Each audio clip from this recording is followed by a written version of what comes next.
Bonjour à tous et à toutes et bienvenue sur TV Chandelier, la chaîne qui reprend la vie de lumière. Nous sommes là ce matin dans le cadre de notre méditation matinale et j'espère que le fait même d'être là est une grâce de la part de notre Seigneur parce qu'en fait, il y a des choses que Dieu accorde qui sont si minimes au point que nous ne faisons pas attention. C'est le jour, le temps qu'il nous donne. Et ce matin, nous allons entamer avec notre Seigneur. Mais avant, je voudrais prier et je voudrais vous inviter aussi à prier avant de commencer.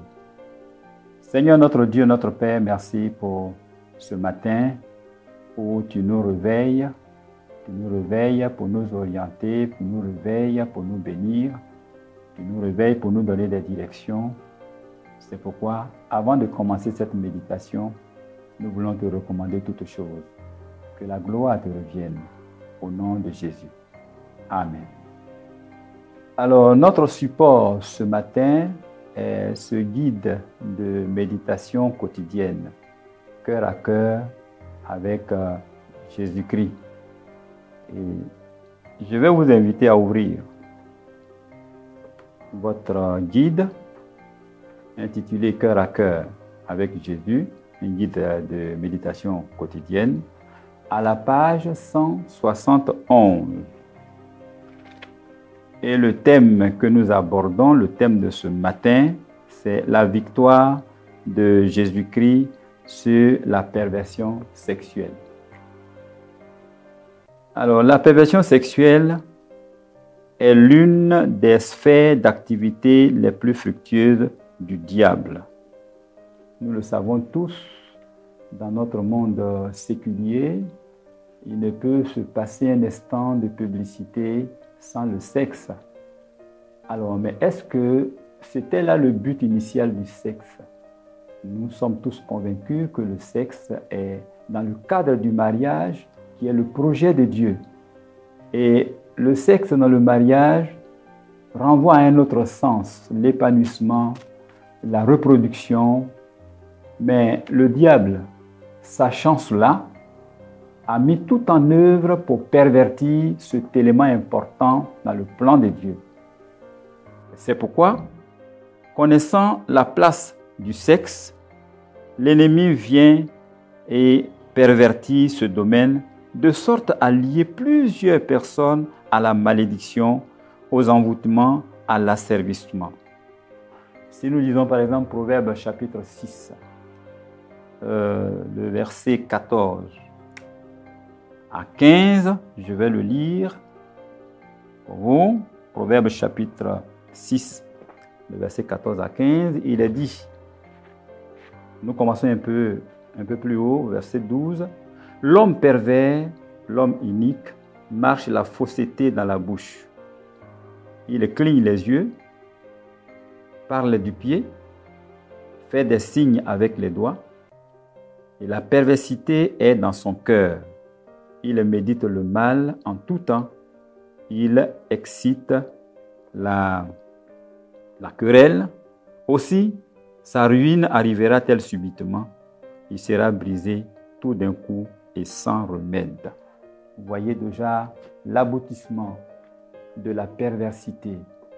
C'est vrai, la perversité qui donne une apparence de plaisir, mais aboutit à une malédiction. Alors, donc, le diable, sachant ça, cache ces réalités et emprisonne bon nombre de personnes aujourd'hui. Donc, l'ennemi vient et pervertit ce domaine, de sorte même à lier plusieurs personnes à la malédiction, aux envoûtements, à l'asservissement. Et vous voyez qu'aujourd'hui, les victimes du diable à travers le sexe surpassent même de près celles des pandémies du siècle. Et bon nombre de femmes et d'hommes croupissent malheureusement sous cette forme de malédiction sans le savoir. Imaginons par exemple le cas d'une jeune fille.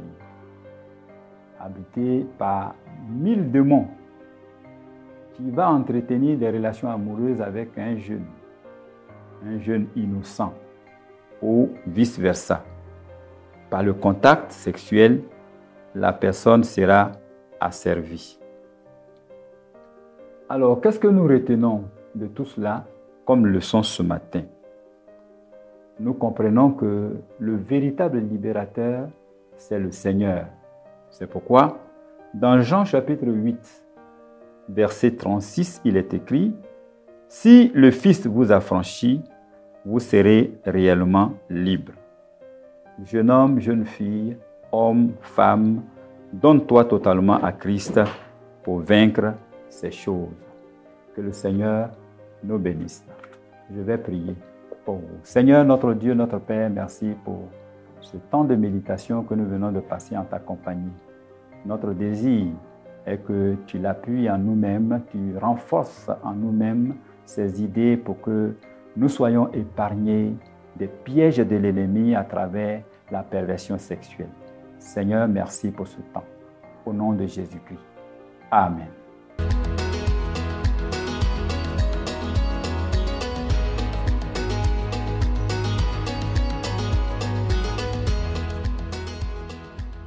Avant de vous quitter, je vais vous présenter un ouvrage intitulé « Les difficultés des veuves et orphelins dans l'Église », écrit par l'apôtre Bédiakon. L'apôtre Bédiakon est un ancien, un serviteur de Dieu chargé du ministère du diaconat au sein de notre mission. Alors, il a acquis assez d'expériences, et c'est la somme de ces expériences qui sont compilées dans cet ouvrage.